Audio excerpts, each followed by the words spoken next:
aquel tiempo dijo Jesús: Yo soy el buen pastor. El buen pastor da la vida por las ovejas.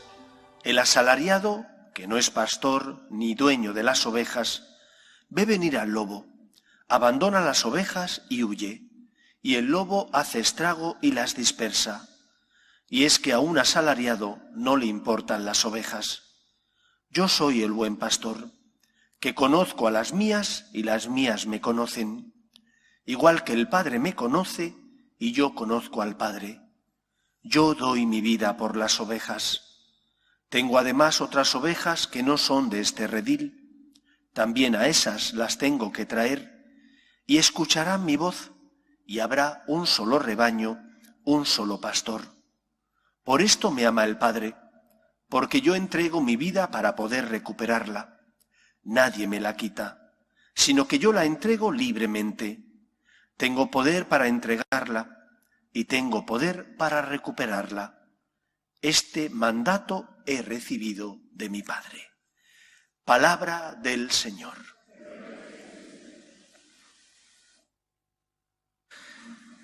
El pueblo de Israel era un pueblo bastante culto para lo que había en su época, mientras que el resto de pueblos colindantes a él solían ser, en la mayor parte, analfabetos. El pueblo de Israel era un pueblo que sabía leer, al menos los hombres, pero también muchas mujeres.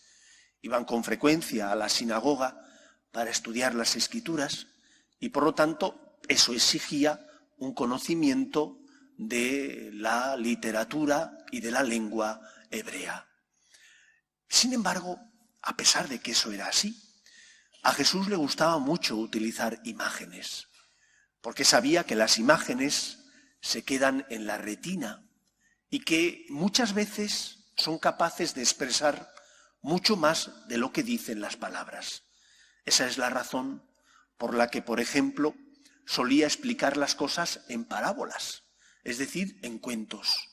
En cuentos para adultos, pero cuentos al fin y al cabo, que Jesús inventaba para de esa manera poder iluminar la conciencia y el corazón de los que le escuchaban. La imagen del buen pastor es una imagen que todos tenemos grabadas en nuestro corazón y en nuestra retina. El pastor es el que se echa la oveja sobre sus hombros. El buen pastor es el que se preocupa por sus ovejas. Y como dice Jesús, da la vida por ellas. Y da la vida por ellas porque las ama, porque las quiere, porque esas ovejas no son para él solamente algo que les va a dar un beneficio económico, sino que son parte de su vida. Evidentemente que le van a dar un beneficio económico, para eso tiene las ovejas, pero son algo más que un número, algo más que un porcentaje de productividad. Son para él tan importantes que cuando viene el lobo, da la vida por ellas y se enfrenta al lobo. Yo creo que esto es lo primero que tenemos que entender.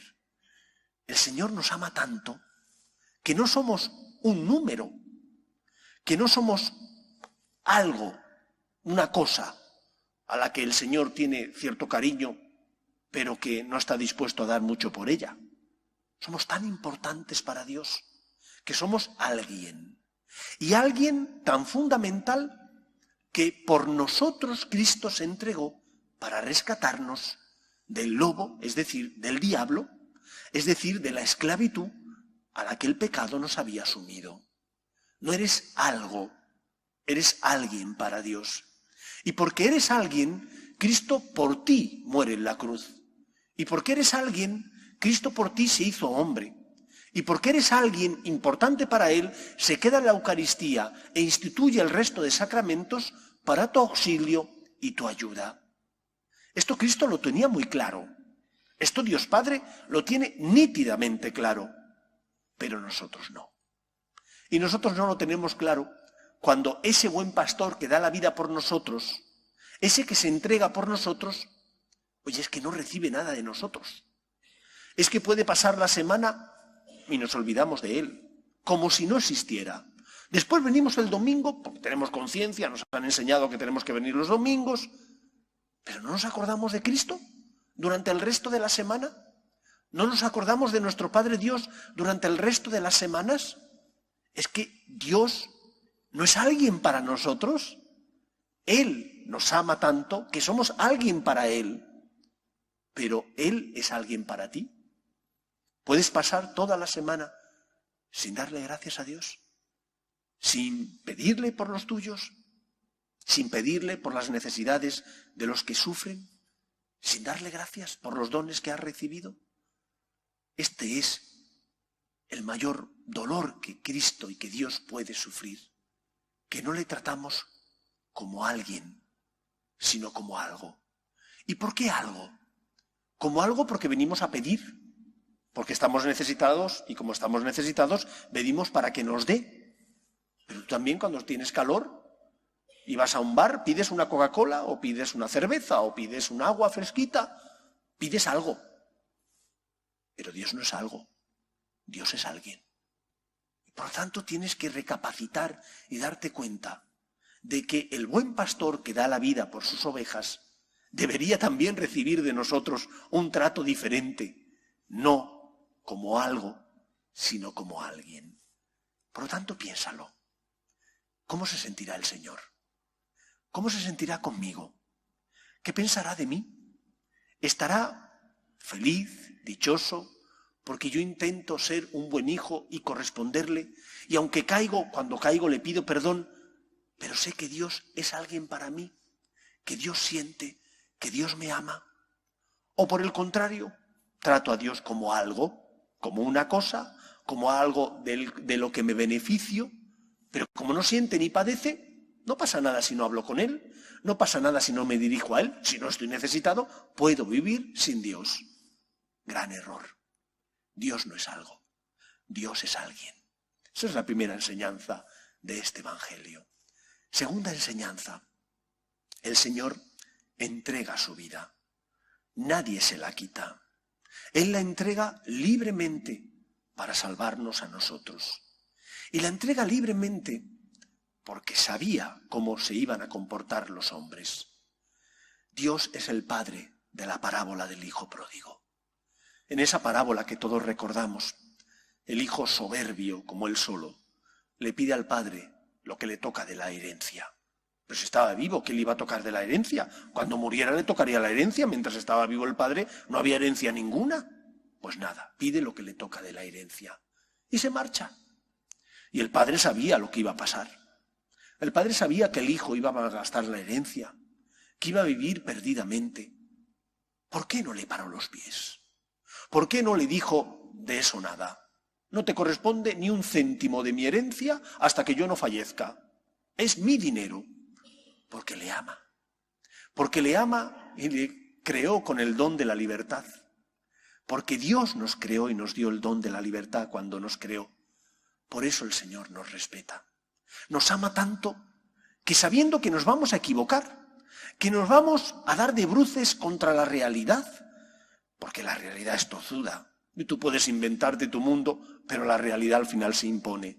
Y eres mucho más débil de lo que crees y al final el pecado te esclaviza.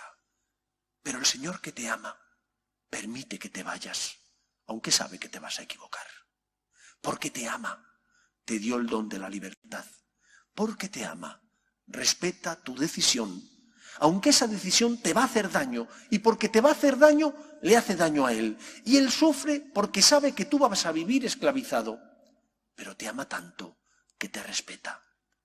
Por lo tanto, cuando peques, o cuando sientas la tentación a pecar, piensa un poco en tu Padre Dios.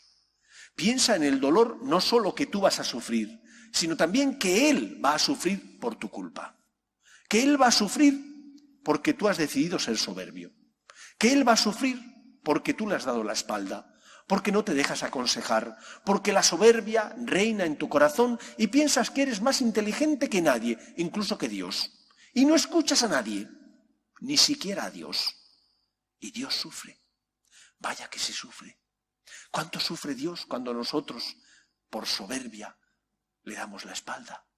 Cuando por soberbia pensamos que todo vale, y todo no vale. El pecado deja una gran huella en nuestro corazón, una herida tan profunda que solo la misericordia de Dios es capaz de cerrar esa herida. Por eso recapacita y piensa, ¿a qué te lleva desobedecer a Dios? ¿A qué felicidad te conduce vivir de espaldas al Señor?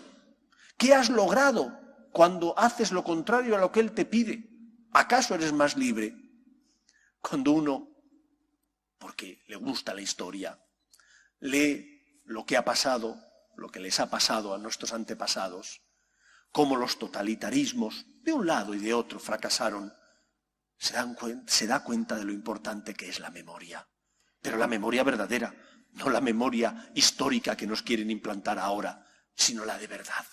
La que de verdad recuerda los errores del pasado y los aciertos, pero sobre todo los errores, para no volver a cometer los mismos errores.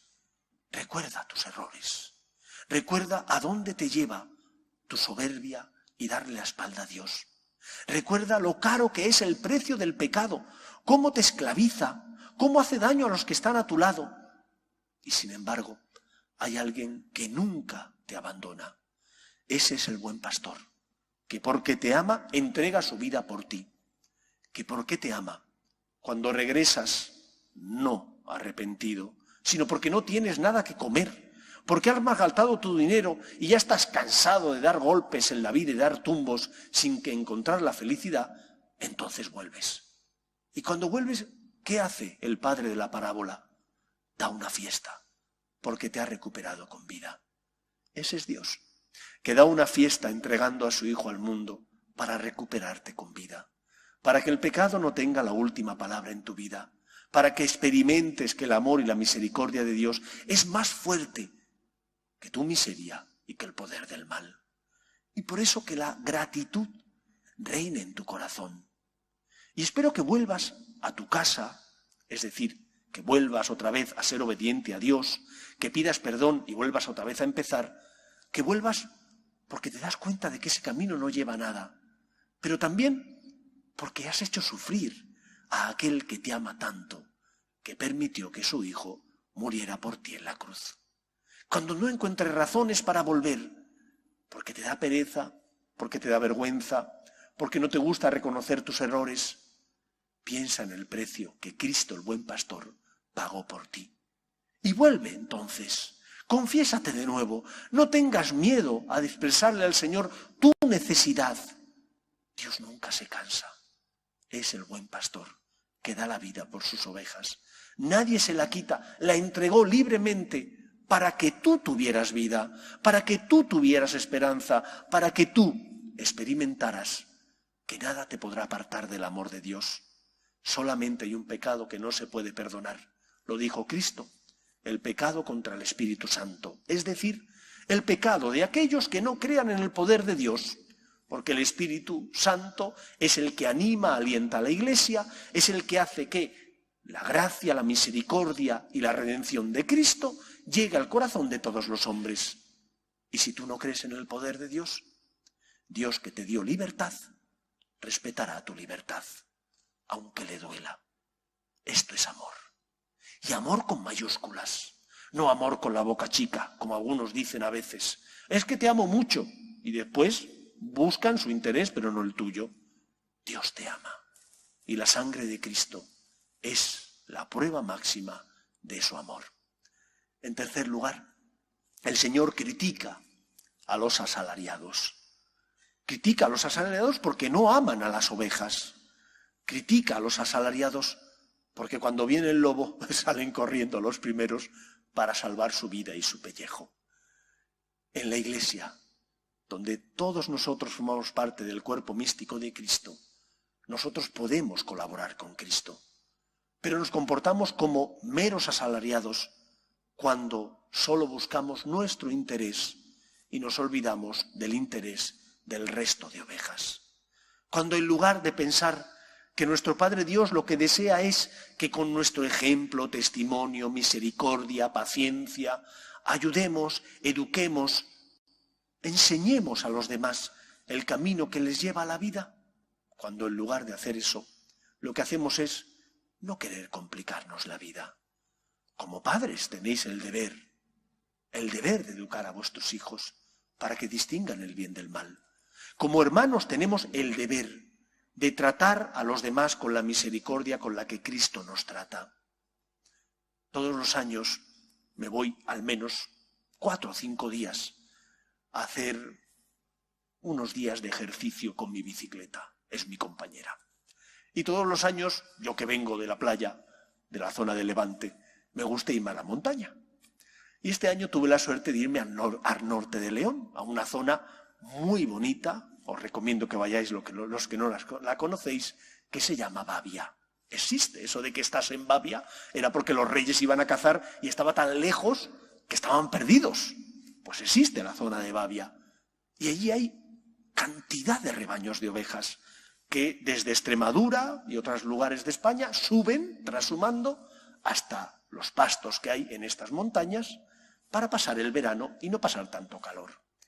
Y yo vi pocos pastores, vi muchas ovejas y vi sobre todo mastines, que son perros que ayudan a defender a las ovejas. Y donde están estos perros no hay lobos, no se acercan los lobos. Quizás tú y yo no seamos buenos pastores, porque tenemos defectos, porque a veces no amamos tanto a Dios y a nuestros hermanos como debemos. Pero seamos al menos como mastines, como pastores, como estos perros pastores, que si no son pastores, sí al menos ayudan al buen pastor. Luchemos por colaborar con Dios. Decía Quevedo que somos polvo, pero polvo enamorado. ¿Qué puede querer el Señor de ti? ¿Qué podemos ofrecerle nosotros al Señor? Nuestra pobreza puede ayudar a consolar a los que sufren. Tus palabras de esperanza, tus obras de caridad y de misericordia, tu luz puede iluminar a los que pasan por tu vida. Parecerá que no es una cosa extraordinaria. No eres el pastor ni el buen pastor, pero somos mastines, que cuando viene el demonio ladramos, que cuando sufre una persona intentamos ayudar. Cada uno de nosotros puede colaborar con Cristo en la obra de la salvación. Quizás no tengamos un lugar a los ojos de los hombres muy importante, pero sí a los ojos de Dios, como son estos animales que sirven a las ovejas, porque sirven al buen pastor, sirven a las ovejas y buscan la felicidad de las mismas. Pidamos al Señor que con su gracia cambie nuestro corazón, para que correspondamos a Dios, para que nunca le tratemos como algo, no lo es, sino como alguien, un Dios que ama, para que si nos hemos ido del buen camino, por agradecimiento volvamos al buen camino, y para que nunca dudemos que nuestras obras de amor y de misericordia, por pequeñas e insignificantes que sean a los ojos de los hombres, como lo que hacen los perros pastores, pueden parecer insignificantes, sin embargo, son de capital importancia, porque ayudan a salvaguardar la vida y la libertad de las ovejas. Qué suerte la nuestra, ser hijos de Dios, poder colaborar con Dios en la obra de la salvación. Que el Señor nos ayude. Nos ponemos en pie.